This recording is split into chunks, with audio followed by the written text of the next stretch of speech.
recovery considerations.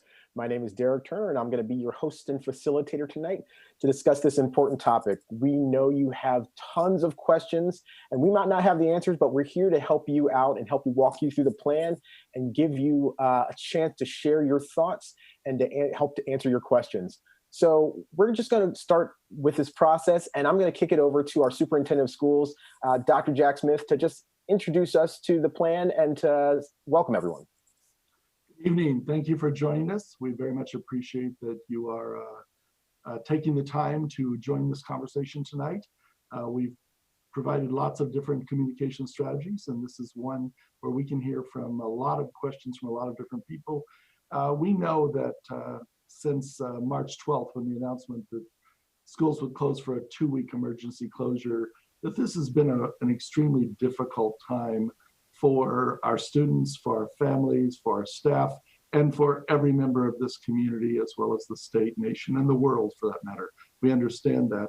We're going to continue to work with all of our partners, our local officials, our health experts, our state officials, to really look at all of the context and everything that has to happen as we move this plan out, as we adjust it, change it, and try to come up with something that fits into the moment as school starts at the end of August, and then move forward from there to make sure that we're giving our students the very best service possible in the environment we're in now.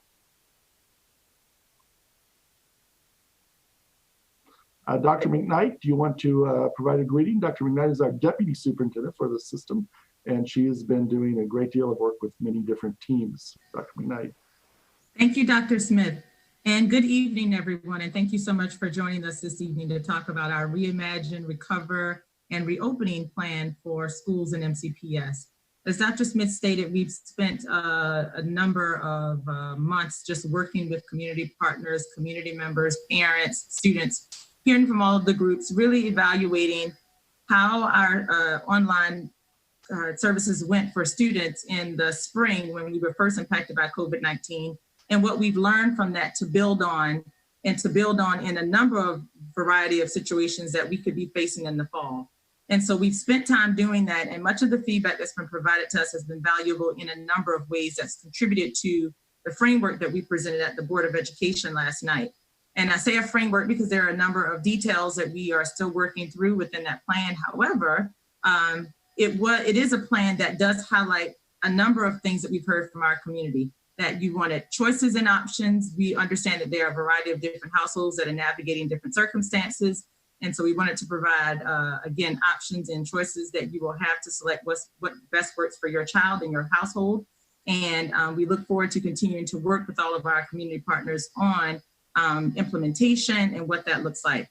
The health office, the Department of Health and Human Services, we had Dr. Gales join us last night. We will continue to collaborate with them greatly as we go through this process, as we will with you as our community members. So I'd like to thank you for all of the time and effort that you've spent in helping to inform our work and our plan moving forward. And we look forward to continuing to work with you throughout this process. Thank you. Thanks, Monifa. And we're after hours, folks, so we're going to be informal with each other. So I'm going to call everyone by their first name, and we're going to introduce everyone as we come to them. But first, I'm going to ask Jack a question. So, Jack, what happens on August 31st? Everyone's really anxious about the first day of school. What's going to happen that day? So school will begin on August 31st for all of our students, and it will begin on the virtual platform for every student. And so leading up to that time, from yesterday's board meeting to tonight's town hall, over the coming weeks, we'll continue to evaluate the situation. We'll work, as I said a minute ago, with all of our health experts and within all the constraints and restrictions that are in place locally and at the state level.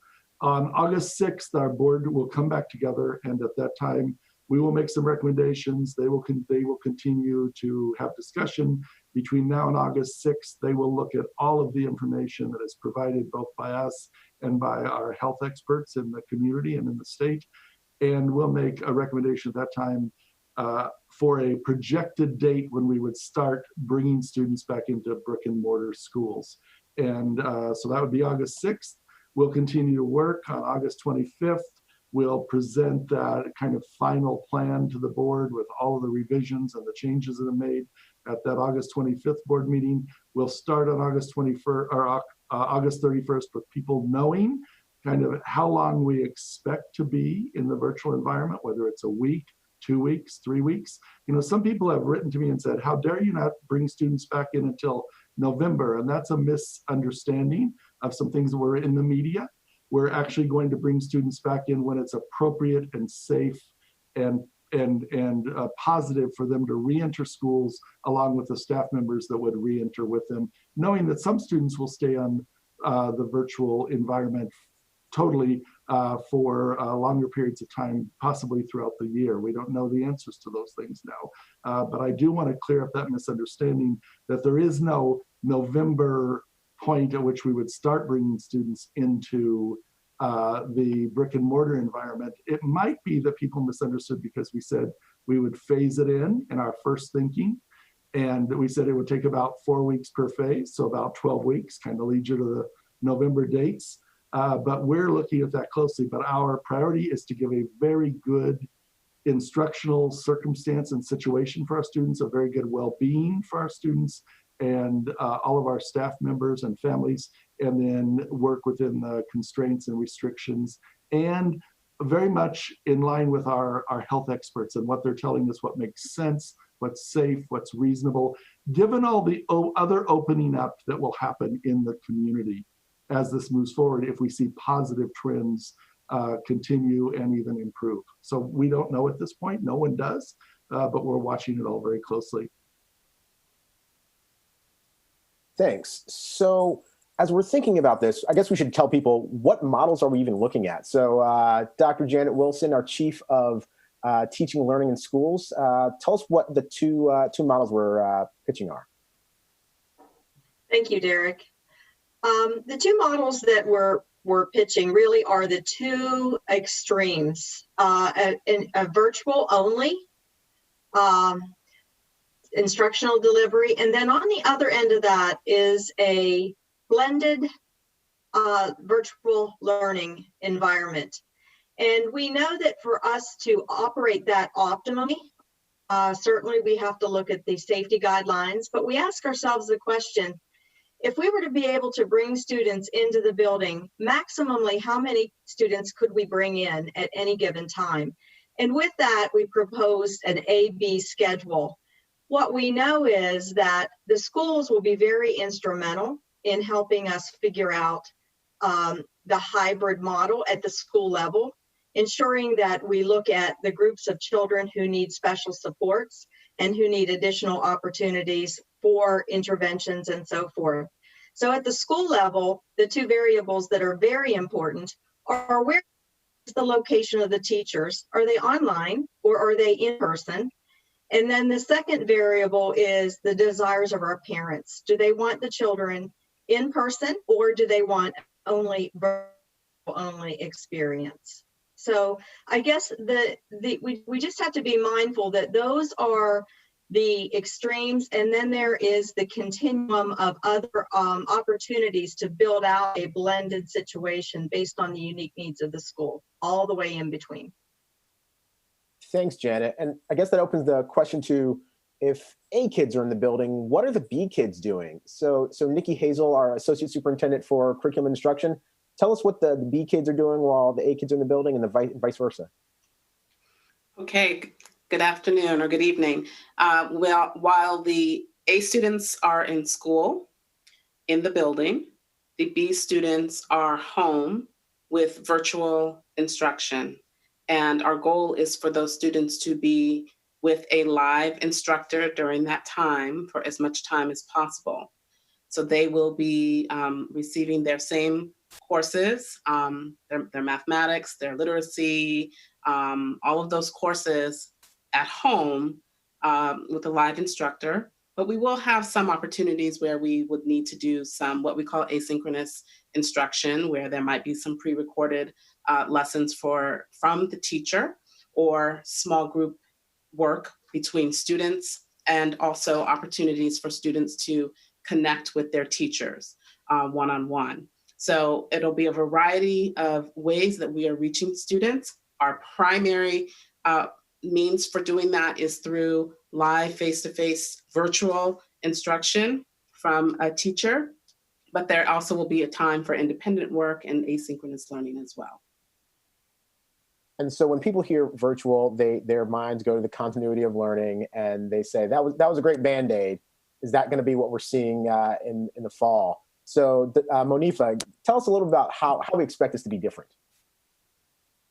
So I'd like to first remind everybody, when March 12th occurred, we had no idea that we would be closing schools and that we would have to stand up a remote instruction delivery model within a matter of a couple of weeks. And so there were many things that went into that. We had to quickly take advantage of what our staff and students knew and how they were already able to connect in those virtual spaces based on their familiarity with different technology platforms and things like that. And those were things we had to use because we had no choice. We had to work with the working knowledge that existed between our students and our staff. And those were the spaces in which we had to work in. What's different about that now is we've had time to plan. And well, first we've had time to learn and plan based on what we learned. And so we learned a lot from our remote learning, continuity of learning process in the spring. And again, I'll bring up the feedback. You know, we heard feedback from our parents in terms of how meaningful it was when the students were able to engage directly with the teachers. And so we definitely took note of that and talked about how that's something that we need to plan. We are planning for in our online model in the fall, having more live time with our teachers, that asynchronous instruction. We've also learned things even from our summer school program that our students are in right now. We're hearing lots of information from our community members saying some of our special programs, art programs, social justice in art, even the signature programs in reading and math are so much more engaging, and teachers are spending time with their students really working through. And so those are things that we want our families to look forward in our online platform that is different from what we did in the spring. In additional piece that we've heard from our community members and from our teachers is the platform. We had to use many different platforms in order to connect. Some people used our My MCPS, some used Google Classroom, and we have heard from our students and from our parents and teachers the importance of using one platform. So we have planned for that as well in the fall. And we have actually invested in time with our teachers over the past few months while we were in continuity of learning to provide continuous professional learning opportunities to get our staff up to speed on using this one platform in the fall. So those are some things that our families should look forward to that will be different. Thanks, Monica. And I think someone just asked the question, will we still be using Zoom as part of this next year? And I think the answer is yes. I think this is the platform we're going to be working with, and we're sticking with it. Yeah, we've actually done a lot of work with Zoom over the past few months. I mean, we have discussed all of the things about Zoom that we value, and it actually has been a connecting force for us at a time that we just couldn't imagine how we would have gotten through if we didn't have Zoom. And so, yes, we've learned from how we've utilized it, put some things in place to make sure we're using it productively in those spaces between our teachers and students. And so we want to leverage that to use it even better and more as we transition into our platform in the fall. And talking technology, we know that learning technology is like learning how to ride a bike. You got to learn how to do it first because a lot of people are going to fall off. Jack, tell us a little bit about professional development. And I know we put money in the budget specifically to help our teachers get a better sense of how to use technology and teach in this online world. A lot of people in our community understand that our budget process starts in the summer, and then we continue in that we present a school system budget to our board in December, and then our board sends one to the county executive March 1st. So this past year, we did all of those things. We sent it on March 1st, and literally 2 weeks later, the whole world shifted.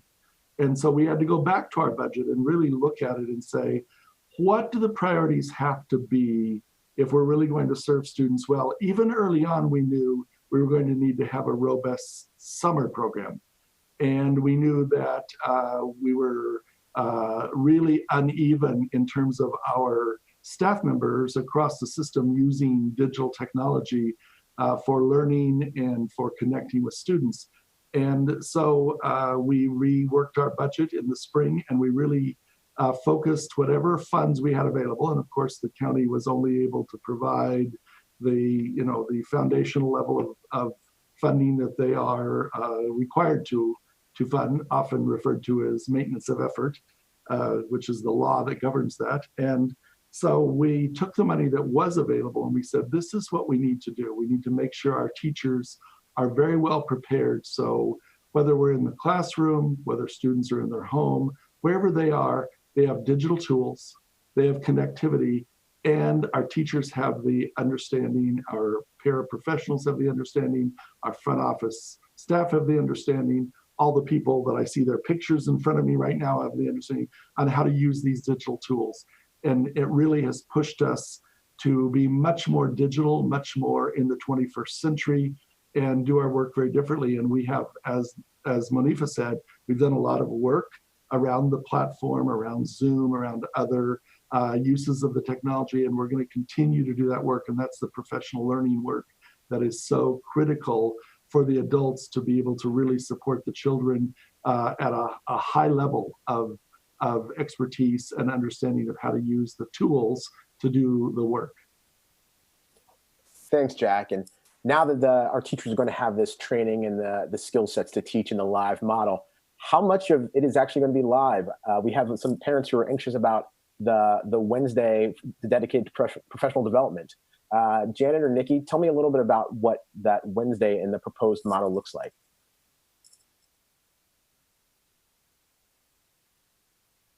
No one rush. I'll go ahead. I'll start. Currently, our thinking is that the Wednesday would be the one asynchronous day that where teachers could potentially be providing students with a pre-recorded lesson of new instruction. They could provide students with new reading material or a video. But again, that could also be time where students are having conferences with teachers. And teachers in different courses or subjects could have specific times that they would be meeting with individual students. It could also be a time where students are having that small group time, small group chats to work on a particular project or assignment together with one another. So we intend for that day to be an opportunity for new learning for our students. It's not just a day where they are completing a packet or something like that, but we intend for students to be engaged in learning on that Wednesday. And Derek, if I may, this is also a time, I think, where our partners that our schools have can actually engage with students during that day. And also, this is also an area where this is really where the school can customize that day around the needs of their students. And I think that's a critical period of time that gives the schools a great deal of flexibility to plan around, given the uniqueness of the needs of their students. Thanks, Janet. So let's take a quick detour to operations for a second. And my friend Essie McGuire, who's the Associate Superintendent for Operations. So if we're going to get back to school, we've got to ride something. And I assume that's going to be a bus for many families. What does that bus experience look like? And how do parents decide if that's the experience they want to have for their kids? That's a great question. And we really, yes, so many of our students start their day on the bus, and we really appreciate that and enjoy that way of transporting our students to school.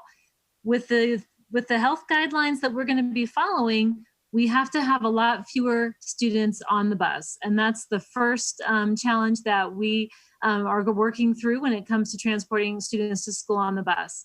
Normally, our capacity on a bus is about 50 students. With the health guidelines, we're really looking at 12 students on the bus and it's a student every other seat. And skipping that seat in the middle is a really important way for us to help distance between students. And that's one of the methods that, of course, is very important for reducing the transmission of the virus. So that is an important health precaution that we will follow. Along with that, we also understand that face coverings are another really important health precaution. And so the use of face coverings will start at the bus stop, as well as any way that students are getting to school, and certainly on our school buses and in our school buildings. So those are some of the important features. We know that our bus drivers are going to have an important role in terms of cleaning the bus, and we have protocols around that we'll be following, and some training and some additional materials that we can purchase to help make that go quickly. But we do know that that's going to be an important role as well. If parents do want to have their students ride the school bus to school, we really are going to need to know that, because we can't transport very many students on a bus. We want to be really sure that we know which families need the bus and want that bus to take their student. And if they can sign up, then we can make the most efficient and effective use of our resources as possible. We really want to support families. Thanks, Essie. And we're sending out a registration for parents on July 27th, so they can actually fill out a form specifically for each of their children and say, I want the bus or I do not need the bus. So we're on this hot bus. We got masks on. We're all socially distanced. There's 12 of us on the bus. We get off the bus. Then what happens?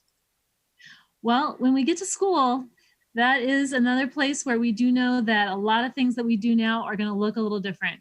But we really have spent some great time as teams together and as teams in schools, really understanding what does it look like in a school space to take this guidance that we keep reading about and really make it real in our schools. And that's been just such a helpful learning experience for us. And so we do know, again, that the three most important things, we really appreciate that reinforcement from our health officer. We know the three most important things are the physical distancing, as well as the face coverings, and of course, hand sanitizing and hand washing.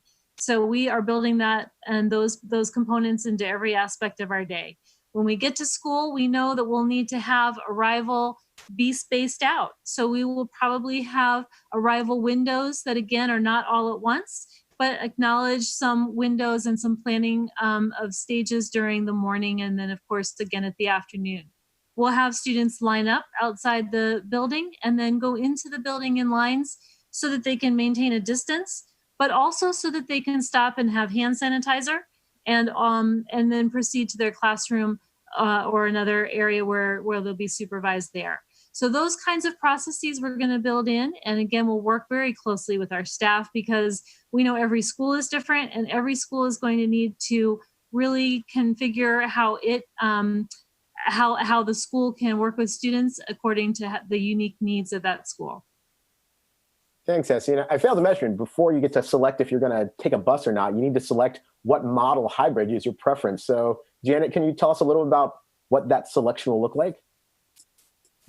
Yes, the parent registration that will be coming out will ask that in the event that blended virtual learning is an option, which parents would want that for their child. And also it will allow for a virtual only option for a parent who may want to select that for their student. I also want to make mention that parent registration form will also ask questions about devices and the need for devices, as we will have new students to the school system. We want to make sure that we cover that as well. So that parent registration form will be very important, and it'll be a very important mechanism for our schools to plan around. Thanks. And here's a quick plug. If you need a device, you can call the Chromebook Hotline, 240-740-7023. Again, that's 240-740-7023. Or visit 45 West Goody between 10 a.m. and 12 p.m. And there's folks there to help you get a Chromebook. You don't need a reservation. You don't need an appointment. Just show up and they will get you a device. So we are now at the school building, and we have a creative idea from one of our community members. Why not just keep everyone outside and have outdoor school? Jack, do you want to talk about a little about the conflict there? Sure. Outdoor school is a regular part of the school experience for children, has been forever. The issue is that when we talk about outdoor school, there is still an inside base for every student. When you have students outside, whether it's for recess, whether it's for a science lesson or an art lesson or anything, to go outside together and read poetry. All these things happen in our schools all the time, but there has to be an interior base. So we'll definitely use the outdoor spaces.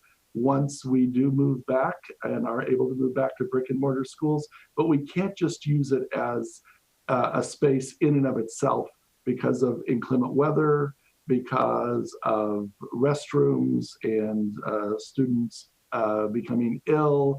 All sorts of things then become a challenge when you don't have an interior space that you can safely and appropriately move quickly back into, given all the protocols that S.E. McGuire just talked about and that others have talked about. So using purely an outdoor space as a school is really not an option. It doesn't work. So now that we're going to be in buildings, assuming that we can't have outdoor school and we're going to have to go into a classroom, am I sitting next to my best friend? Can I give him a high five? Are we talking face to face? What's the spacing in the room look like? So again, one of the primary aspects that we need to consider is the physical distancing. And so because we know we can't have folks as close together, we need to have fewer people in our buildings and fewer students in our classrooms. And so that will give us the ability to spread out. The guidance that we're working with is to keep about that 6 foot distance when you are sitting or standing in place. So we don't have to always have a bubble of 6 feet around us, but we do need that when we're sitting in our classrooms or sitting in a space that we do have that area around. So no, we're not sitting next to our best friend right close by, but you still might be across a table. So we still have that ability to be with each other in a room and still have those connections. We're just going to do it from 6 feet apart. So we will go through and configure all of our classrooms to maintain that distancing and still keep those educational spaces for students and the spaces that they need. We have a lot of different kinds of furniture to work with too. We've got round tables and trapezoid tables, flower tables. We do have desks, and all of those different pieces of furniture will help us in the different age groups that we have to be sure, again, that kids can have the spaces they need a little bit farther apart. My favorite is still the flower table. So I'm hoping we get to use those. So as we're talking about the student options here, and we also want to hear from our staff about what are the staff options? What are staff expected to see in the fall? Dr. McKnight? So that's why we highlighted that professional development part earlier, so that we will have the opportunity to really spend time with our staff to let them know exactly what it is that they should expect. And most importantly, how we're going to make sure that they are aware of how they are able to implement the conditions that we planned for given COVID-19 and our need to want to connect, but as he said, from a distance, and how they actually utilize all of the variety of different protocols that we have done in traditional ways for so long, and how those protocols will be adjusted to adhere to the environment that we're managing is COVID-19. And then, we also are working on preparing a questionnaire that will go out to our staff next week. And I know you're going to share information on that, but that is to also get our staff to just really evaluate all of the conditions that are impacting them, their lives as it relates to ADA and all of those things to really get their input in terms of, are they able to work and under, what conditions they may be navigating at home that we're not aware of. So it's taking care of that employee piece to make sure we have that information, because that's really important as we plan out how we are implementing our models to ensure that we have our staff ready to go and serve the students in the variety of ways in which we plan for. So our biggest piece for staff is that we are thinking about all the professional development that is needed for them so that they can come in and be equipped to implement their the plans that they have in working with our students, whether it's all virtual or the blended model that Janet spoke about earlier. And we got these fancy, if anyone sees this, these fancy postcards in the mail. I got mine today. It says, check your email, staff, for your questionnaire. Please do check your email. There's going to be important information in there. So we're getting a lot of questions about other things that are connected. People are really, really trying to process this, but then they ask about, what are the regular things? What am I doing with extracurricular activities? What am I doing with athletics? Have we made decisions about any of those yet, Jack? As we think about extracurricular activities, it will really depend on two aspects of this conversation. One is, are we in an all virtual environment, or have we been able to move to that blended hybrid model? And if all students are in an all virtual model, how can we serve them? We thought a lot about that this spring. We actually continued a lot of our extracurricular activities digitally this spring. I was in a lot of conversations as we talked about how to do that and how to access it. And so when we speak specifically about athletics, those are governed by the Maryland Association that's part of the Maryland State Department of Education around athletics. And certainly our athletic director, Dr. Jeff Sullivan, is very connected with them. I'm constantly sending him things that I get from the state superintendent saying, have you seen this? He always has. He's always 2 steps ahead thinking about that. I believe we'll know within the next 2 weeks from the association that governs athletics what they're going to start with. Typically, sports start in the middle of August, and they will share with us before that happens. I know it's an area of real angst for many of our students, and they're worried about it. And I have real empathy for them and understanding of that angst.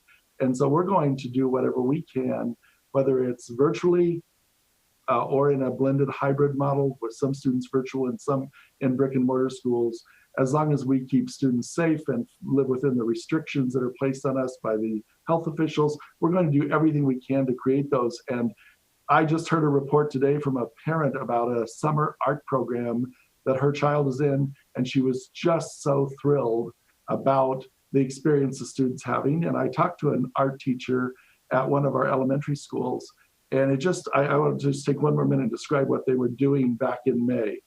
She was having the students communicate with the world during that time when everyone was so quarantined. And she had all these pictures that she showed me digitally, like we're talking now, of students holding up signs in the window, of students creating symbols in their front yard to communicate with the world outside. So we want to really make sure we connect with our students around the extracurricular programs. We want to do what we can with the athletics, given the constraints and the decisions of the governing body. And we will have a robust extracurricular program this year for our students. And I think that's important. We've had a lot of questions about, will art happen? Will PE happen? What does PE look like in a virtual space? So I'll ask my OSSI friends or my curriculum friends, how do you do PE virtually?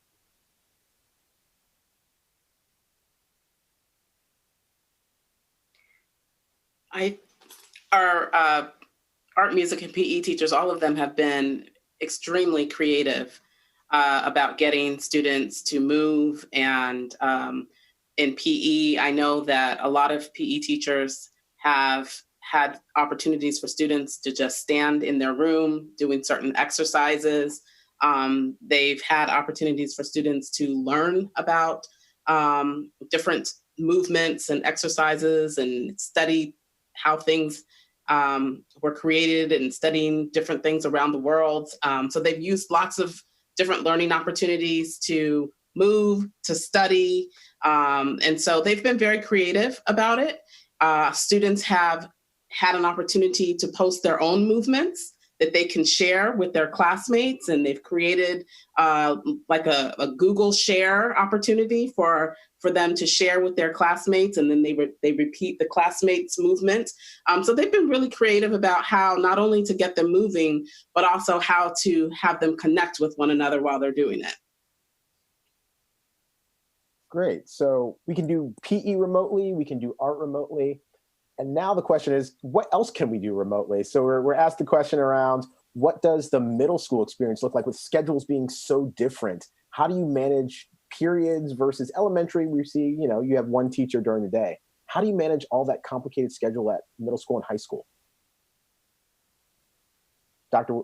Janet, Nikki, either one? Well, I'll start.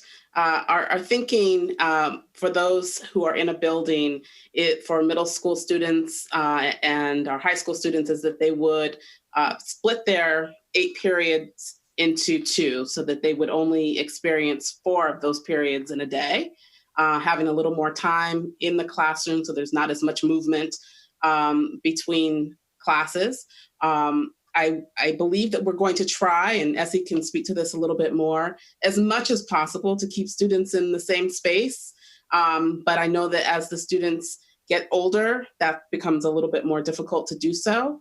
But that will certainly be something that we aim to do in all of those levels as much as possible.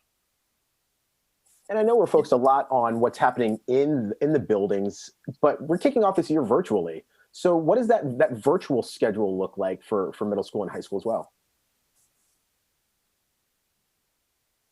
So the virtual schedule for middle and high school students, like the blended virtual schedule, the students will experience 4 periods a day. 2 in the morning, we'll have a lunchtime, and then 2 in the afternoon. And the idea is that those students would be experiencing a live, synchronous learning opportunities with their teachers, and that we really want our families to understand that within an instructional block, teacher may begin that block with a whole class lesson, and then may break the students off into small groups for discussion, may have the students do something for 10 to 15 minutes independently while they're working with another group of students.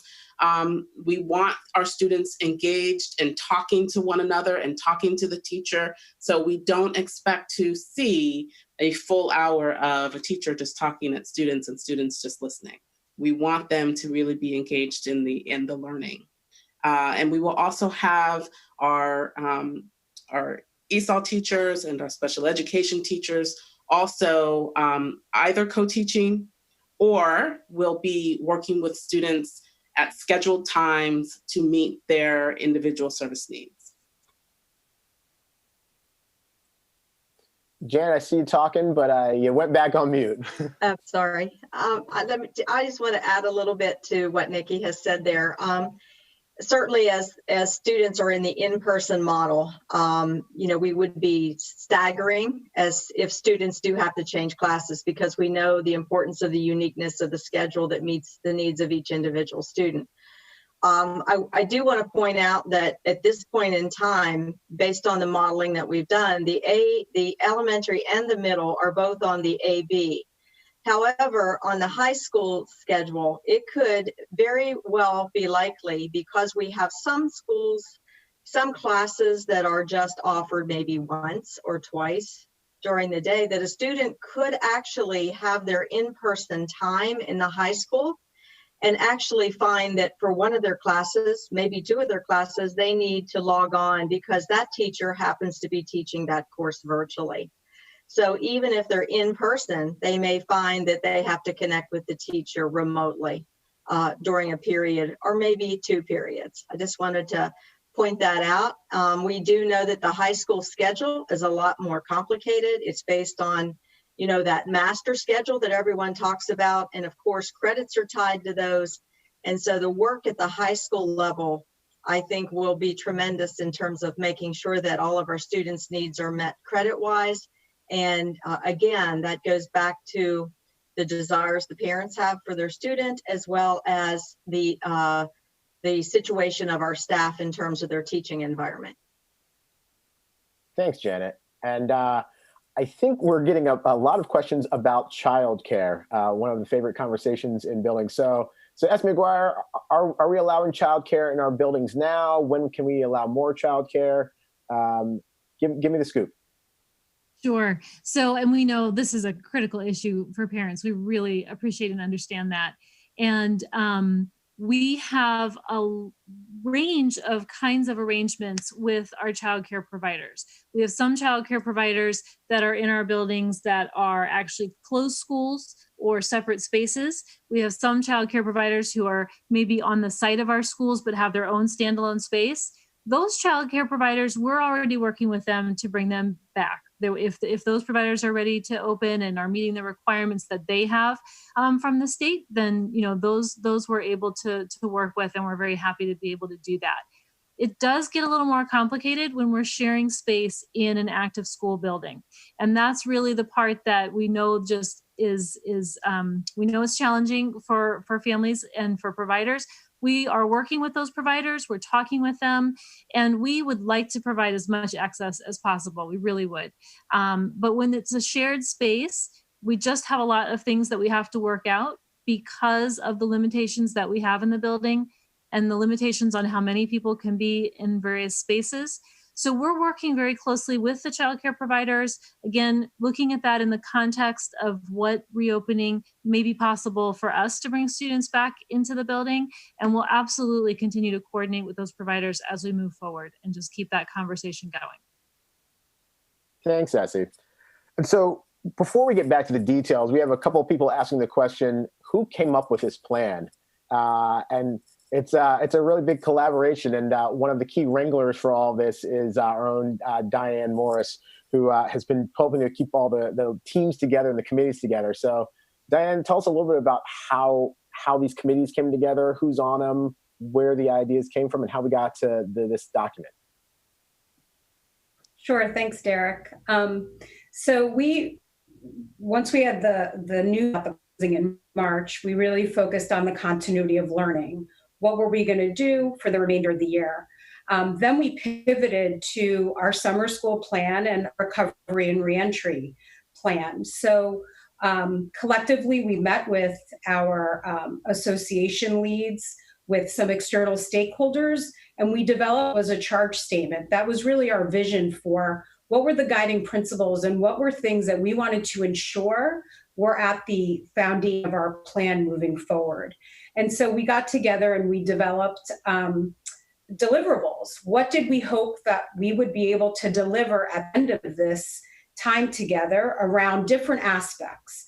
And as we started talking about the different aspects of the plan, we identified 8 deliverable teams that would really work together, that again consisted of internal and external stakeholders, that would work through what would health and safety look like, logistics, what would the curriculum and schedules look like.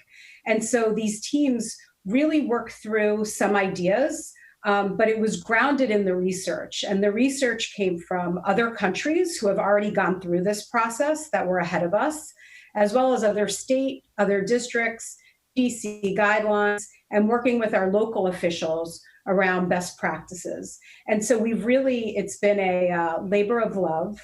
We had a lot of questions than answers, but we have worked through it, again, really focused on what those guiding principles were, as well as through various surveys, we learned from staff that they wanted, from parents. What were those things that were really important to parents? Dr. Wilson did that at the Board of Education meeting yesterday around what were things that they wanted to see. We heard things like a consistent schedule so that they could plan appropriately, ensuring that their children were safe when they were in buildings and that we were abiding by the CDC guidelines. So it's been a number of different factors that have contributed, but it's been a cross collaboration and using the research that is currently available to us. Thanks, Diane. And I know we had like hundreds of people in this committee, like 300 plus, and like 100 or so teachers. Does anyone have the numbers handy? I feel like I had a committee of so many great people, and shout out to Jamie Bohannon, who was my co-lead from MCA. So thank you if you're watching this, and Andrew Winter from the CAP, and Stephanie Brandt. So I got to do my own personal shout out. Thank you all. But really, this was a work of a team, so many voices chiming in from all of our different associations, including our community members, a great team effort. So we're getting questions about how we support our special needs students. So Kevin Lowndes, our Associate Superintendent for Special Education, how does this work for our students with IEPs? Good evening, Derek, and great to be here. So for our students receiving special education services, within the virtual environment that we're starting out the school year, to be very similar in the fact that our case managers will be talking to the parents of the students that they're working with and discuss the special education goals and objectives that the students are trying to meet or that are on their IEP. And then they will discuss how those services will be given to the student during the school day in a virtual environment. And so then there will be a plan written out in agreement with the family, and the teachers will be offering the service during the virtual environment. For our students, when we go back to the blended hybrid model, We understand that many of our students in our discrete programs do much better when they are in a brick and mortar environment and can work directly with their teachers. So our discrete programs will be coming back in phase 1. But I do want to say that many of our students that receive special education services are in the general education classes, and therefore those students that are in the general education classes will be coming in the same phases as everybody else that are in the general education classes, and will also be coming in an A and B schedule. Thanks, Kevin. And we have a lot of questions in the chat, so thank you everyone for asking them. We're going to try to power through them as many as we can. It's like potpourri here. So now I'm going to pivot to the question of the day that people keep asking. What happens if there's a case of COVID-19 in the building? And Jack and Monica, tell us, we're not making those decisions ourselves, right? No, in fact, there's a good clip that you can go back and look at our board meeting yesterday, where Dr. Travis Gales talked about that very issue. And if there is a case that's identified in a school, if we are in a brick and mortar, physically distanced circumstance in a school, then if we're informed of it first, we will immediately contact the health department, both at the local and the state level, as we're expected to do. We'll work closely with them.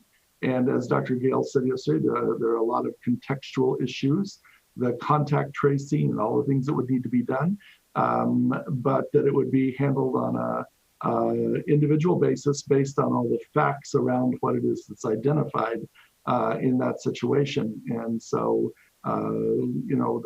this is very difficult for all of us. The other thing we have to understand is it has to be both collaborative, a set of collaborative decisions where we work together, and then we all have to make individual decisions about, do I want my child to return to a brick and mortar school for the blended hybrid, or do I want him to be virtual? As an employee, can I work in a building, or do I have some barriers for me to do that? All of those questions.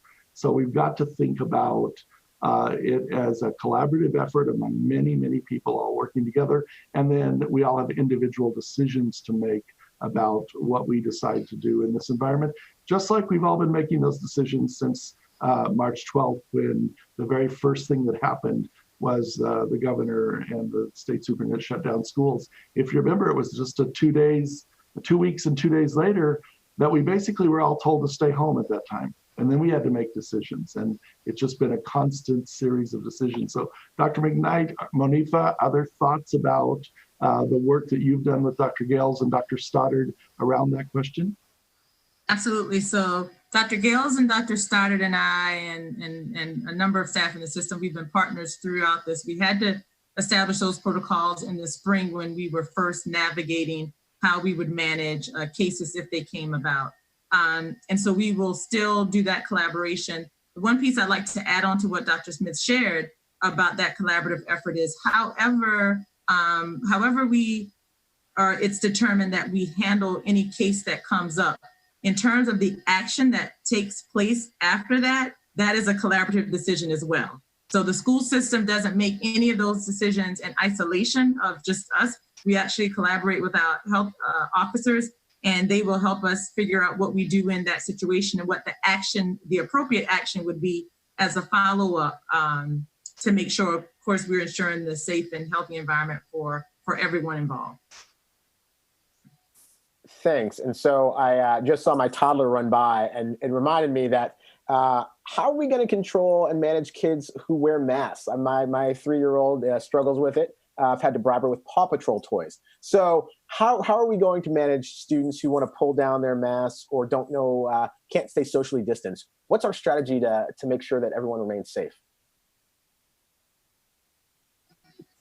So we've had those conversations with Dr. Gales, and it was great because it was like the perfect combination between the health professionals and the educators. And we really went through the examples of what are all the things that we actually have to teach students to do when they come into the school environment that they're not used to doing. And so we talked about the differentiation is needed with our younger learners, and how, there will be an opportunity in which teachers, when we get into a actual in-person model, how we will have to consider in the professional development that we plan for staff, making note of how students are responding to having the mask on, and do they need to go outdoors for a bit to take a break, and putting different things like that in place, acknowledging that this is a transition for our students and we will learn a lot about this as we go. And as well as, and in addition to that, we also spoke with Dr. Gales and Dr. Stoddard a lot around, for our students who actually are early learners and have to depend on seeing the actual mouth of the teacher, how do we utilize different things like the face shields and things like that so that it doesn't impact the learning environment in a way that gets in the way of learning, which is what we ultimately want to achieve. And so we went through all of the examples of that and really talked about how it needed to be differentiated for a number of different reasons based on the age and level of our learners.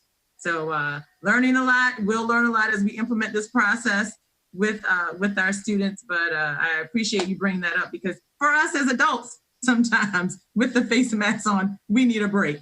And then we just have to keep that into context as we work with our students in implementing these new protocols. So just to be clear, there's no Paw Patrol toy fund for the system that I can tap into. Essie McGuire, we have a question around, are we going to test every person for COVID-19 before they come back to buildings, if they come back to buildings? So that the health officer also yesterday, Dr. Gales, was able to talk about the testing that is available in Montgomery County. And certainly that is something that individuals and families can work out with their medical providers and with their doctors. What we will do is really more of a screening question approach. And I think that anybody who's been perhaps to your doctor's office, I know I was at the MVA recently and they asked these questions. There's some standard questions that again came from our health officials that are regarding symptoms, regarding known exposure, regarding whether you have a fever. And those kinds of questions, we're going to have a process for families to be able to respond to those. And we'll use those screenings as a way to really help remind folks that when you're sick, you need to stay home, that's always a good practice. And especially now, it's really important. And so we'll be working with our schools and our school leadership and teachers around those practices, as well as our school health professionals. And of course, Dr. Gales and his office will help us work with that as well. But that's going to be the approach that we'll take to just, again, remind everybody that we are in a community together, and we're going to take those precautions to keep each other safe. Thanks, Essie. And this conversation is just very stressful to even talk about. And so I wonder about the wellness of our students and our staff. So Rochelle Rubin, our Associate Superintendent for Student and Family Support and Engagement, tell us a little bit about how we're supporting our wellness of our students and our staff moving forward. Well, good evening. Thank you, Derek. Great to be here. So as you can imagine, with all, everyone has heard tonight, of course, wellness and well-being of students and staff is a significant priority. And some of the things that we have in mind as far as it pertains to students is ensuring that that student voice is at the top of our list. So making sure that we're creating those opportunities, working side by side with school-based staff to understand and hear the response to the recovery process, and then working alongside our colleagues to make sure that we feel and we answer those concerns. Outreach to our parent community is significant, making sure that our parents also understand how to use the technology, how to navigate the new processes. And, we're creating a lot of material around that, but also wanting to hear their voices about what else is needed. And as our staff is concerned, our staff have to be well in order to impart the instruction, as our students need to be well. We understand that both staff and students are responding to the pandemic. So making sure that counselors, psychologists, PPWs, PCCs are at the ready for those case management opportunities. But also for staff, we're working on a PSA that highlights all of the support services across our district that's available to staff, including not just professional learning, but things that they can do around mindfulness and well-being. So we really have a very robust response that we're excited about. And we see our work with Be Well 365 as that wraparound support to staff, students, and community. Thanks, Rochelle. So we're getting more questions, and people want us to pinky swear that our virtual learning program is going to be better than continuity of learning. And I know we're already starting some better processes through summer programs. Nikki, can you tell me a little bit about how our summer programs are running? Absolutely. We have, as Dr. Smith shared, several enrichment programs taking place, but we also have academic programs. We have our traditional credit-bearing summer school courses that we are just offering virtually at the high school level. But we also have what we call the Math Boost and ELA Boost, so that we could provide some additional learning for what students missed in the fourth marking period, also wanting to prepare them for what they will experience in the fall. And it is a live experience that students are having with their teachers at all of those levels. And students are very engaged. I can tell you, I hear my own children engaged with their teachers, responding back to the teachers and with other students. And so it is definitely a different experience than continuity of learning. We just want to remind you that continuity of learning in that emergency phase was not intended to repeat the school day. It was just to keep students engaged in learning. And so students might have only experienced 40 minutes or so of direct instruction from the teacher. In this phase now, as we are moving into the fall, students are actually going to be experiencing their regular content courses, classes, however you want to say it. They are going to be experiencing what they would normally experience in the fall, and their teachers will be teaching those courses. Thanks, Nikki. So Janet, Magnets, Immersion, and Edison Oh My, what are we doing with these combination programs that are at different locations, different places? How do we solve that problem? Well, again, when you're looking at those individual sites, once the building level administrators understand, again, the staffing and the desires of the parents, they will be building out schedules in order to be able to meet the needs of the students at that school level. It's complex. We have said that all along, and our building level administrators have had an opportunity to weigh in on the plan. We've received their input. We're certainly going to provide that input as well to our deliverable committees as they begin to think about what are those things that they have to plan for in terms of the uniqueness of the programs that they're offering at the school level based on the conditions they're in at any given time. One of the things that we really want to be sure that we can do is, since we're starting in that virtual space, we want to be able to plan that virtual schedule in a way that we can pivot off of it when we can begin to phase in students into buildings. Therefore, principals will need ample time to plan around all of those conditions and those programs. Thanks, Janet. So we're getting questions about air filters and bathrooms, two of my favorite subjects. Essie McGuire, what are we doing about air and toilets? So with restrooms, that is another area where we know, again, we're going to need to keep kids separated, and that will mean fewer people in the restrooms at one time. But we are also really working with a lot of our protocols around cleaning, because one of the things that we do know is those high touch, high intensity areas are going to need more frequent cleaning. And so we're really going to be working around that and prioritizing the time of folks to really dedicate to that, which might mean that we have to have some of the other activities take a back seat to those high intensity cleaning priorities. And we just know that that's going to be important. So that's going to be the main way that we deal with that, in addition, again, to just being sure that there aren't too many people in one space at one time. In regards to air filters and air handling, there are a number of things that we can do with our ventilation systems to keep the air circulating a little bit differently than perhaps we do now. One of those, for example, is to run the system perhaps a little bit more on the front end and get the air moving before folks come into the building, and again, a little more on the back end as well to clear it out, and have some different what we call air changes during the day. We also are purchasing filters because we know that the more often that we can replace them, that will be helpful. And so we're looking at some of those different practices. This is an area where there are a lot of industry best practices that are being developed and put forward right now. And so we're just working with those experts as well to be sure that we can put in place the measures that we know will be helpful.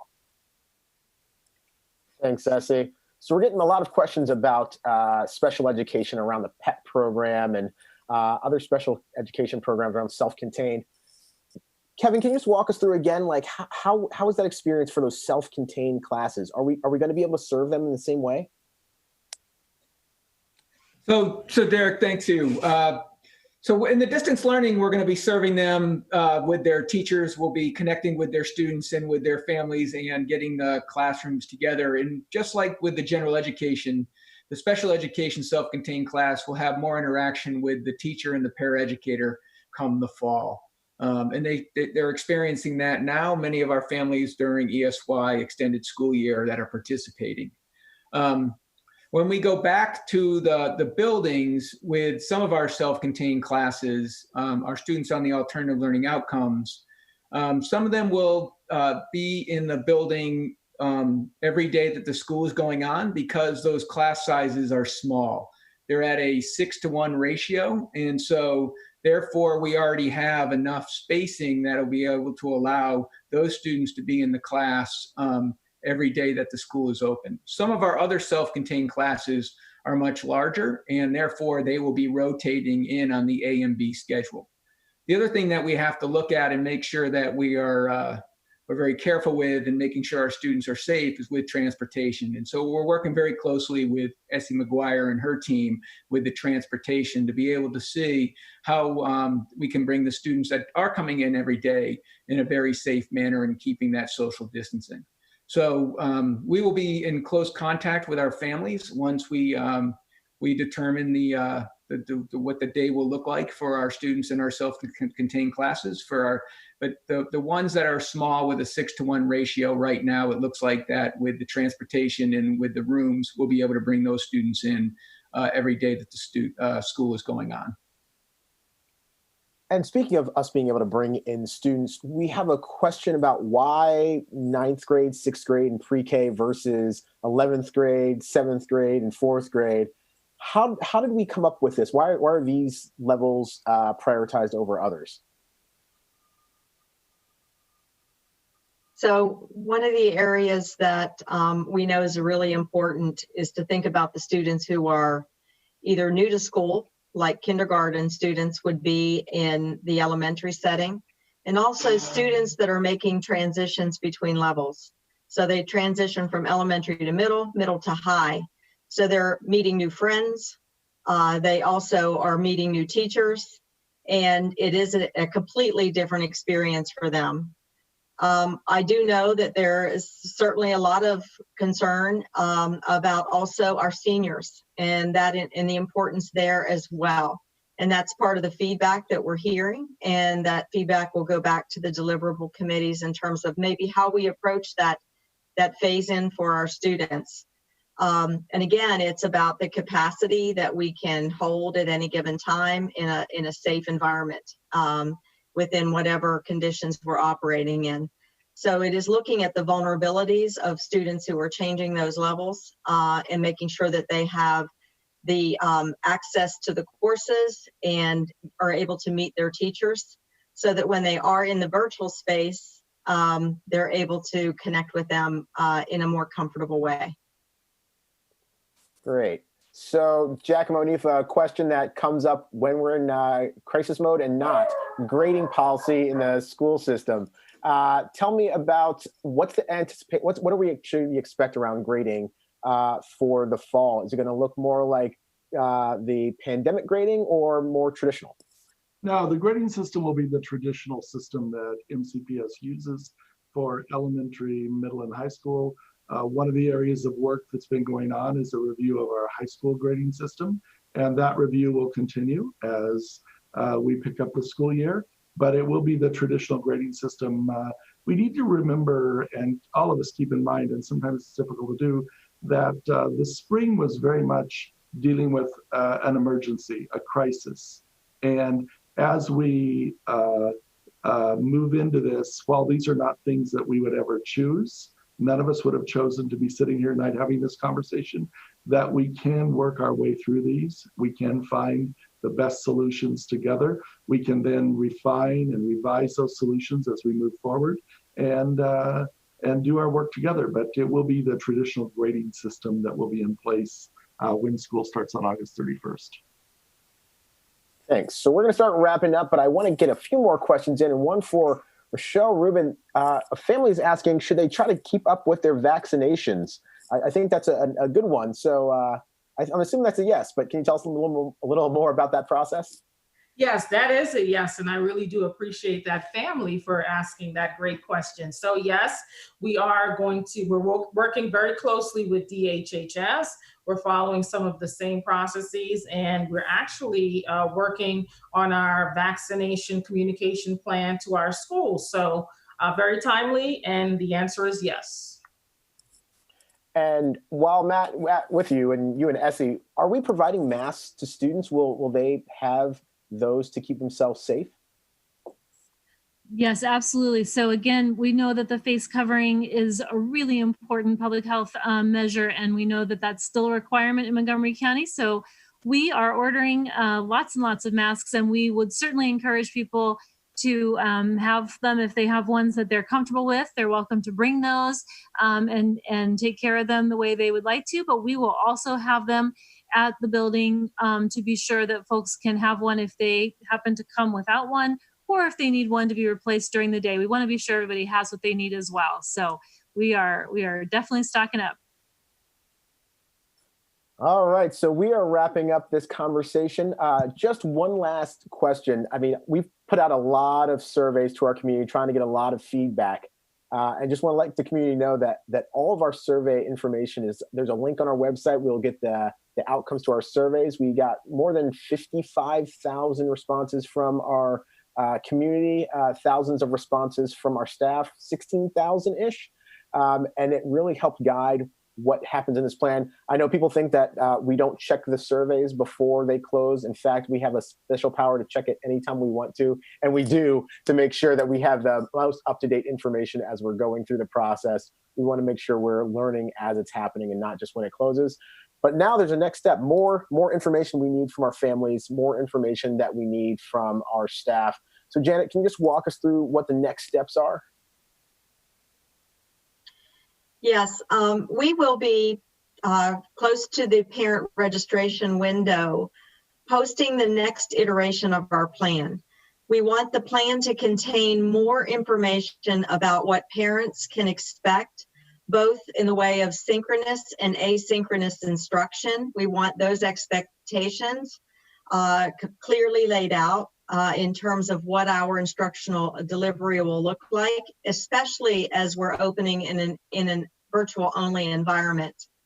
We then are going to do the staff questionnaire, of course, that we talked about earlier. And then we will also do this parent registration piece. The parent registration piece, we are working out those details.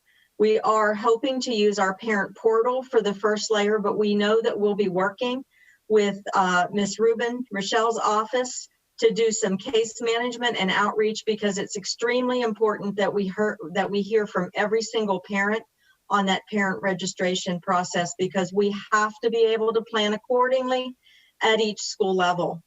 And Derek, you asked earlier about, programs like CTE. We have to know that our students are going to have the experiences that they need and bring them in accordingly when the time is right, especially when we have pathways where they have to, accrue a number of hours in order to get their certifications. So all those things are very important for us to plan for, and I can't emphasize enough the importance of all parents completing that survey. The information from both the questionnaire and the survey then will find its way to our principals so that they can begin to look again at the modeling that they can do to serve the needs of the students. And again, it goes from that virtual only all the way up to this ideal blended virtual environment and everything in between. We also know that it's very important then for each local school to communicate to their families what the expectations will be, especially when we pivot to an in-person or an in-person version of what we're able to do. Thanks, Janet. So as we're closing out, I just want to get some last words from folks. And I'm going to start randomly in my bottom left-hand corner. So Kevin Lowndes, you are up. What's the one piece of advice that you want to give to families as they're thinking about this this plan and this initial framework? So one of the things I want to say is that we are working very closely also with SE McGuire to make sure that we have the proper equipment in place to make sure that our students and our staff are safe. Thanks, Kevin. Next up, Diane Morris. Tell us what you think. So not only do I get to serve as an employee in MCPS, I also have 2 children in the system. And I would say that the decision as you get ready to register is a very personal one. And everyone has different reasons for why they might choose to send their child to school or to keep them home on a virtual platform. And I just ask that, we extend, Dr. Smith has often said, grace to one another without judgment, because it is such a personal decision. And we are all trying to do what's right for all of our students. So thank them for their patience and support as we try to build this out. Thanks, Diane. Rochelle, you're up. So one of the mottos that part of our Be Well recovery team came up with is different spaces, same caring faces. And that resonates with me. So my piece of advice to our family and community members is understanding that this is very different and new for all of us. And it comes with a great deal of angst. But please know that we are working tirelessly to support you and what's best for you and your families. And use those opportunities to do the surveys and get your voice out there, because we are listening and we are responding. Nikki Hazel. I have 2 thoughts. First of all, just want to reassure our families that we are moving into a different phase of instruction. This is not continuity of learning. This is moving into a school year where they will have all of their courses that they've had in their previous school year with their instructors teaching those lessons. And I also want to just thank all of the teachers and administrators and parents who serve on our curriculum assessment and instruction committee. It's probably the largest committee. And I just really want to thank you for all of your time and just the out-of-the-box thinking that you have provided thus far. Thanks, Nikki. Essie?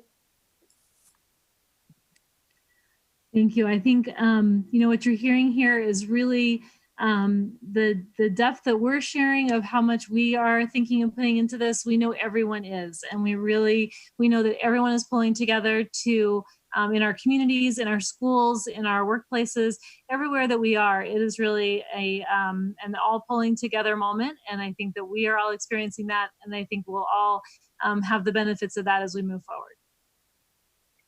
Janet Wilson.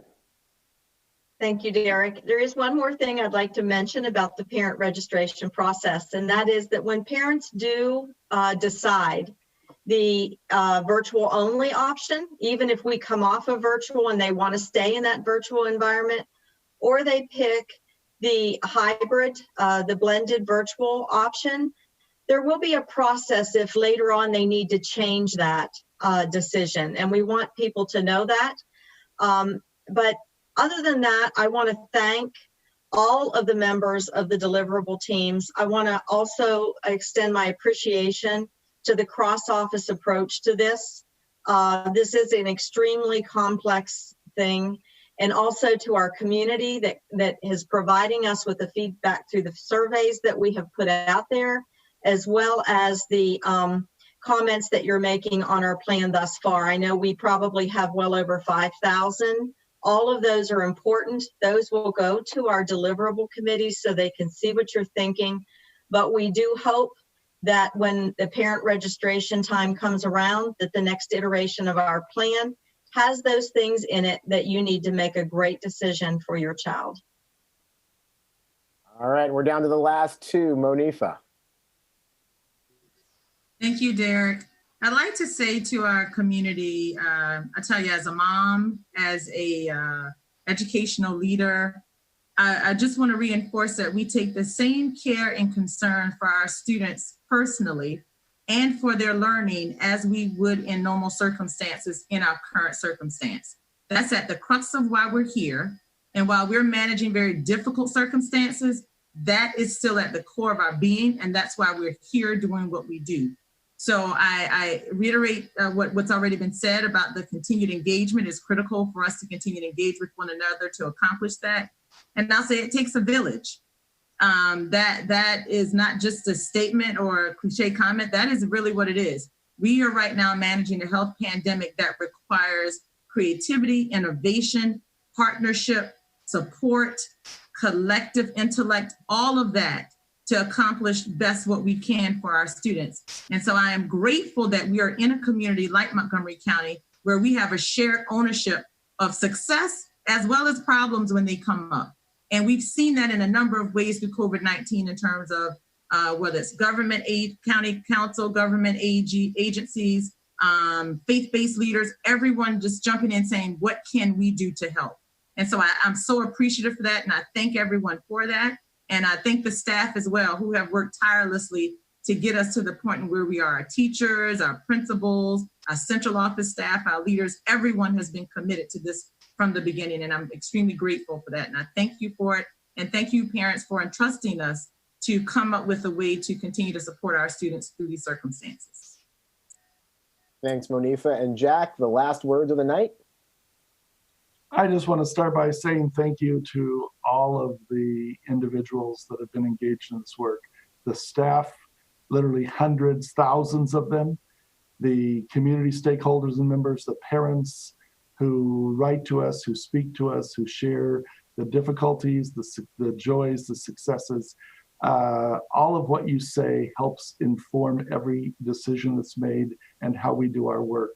I also want to just really impress upon everyone that, you know, we have to take these steps together. And it's kind of like the quote by Dr. Martin Luther King, you take the first step, you can't see the whole staircase, but you take that first step and you do it together and you get to the top of the staircase eventually.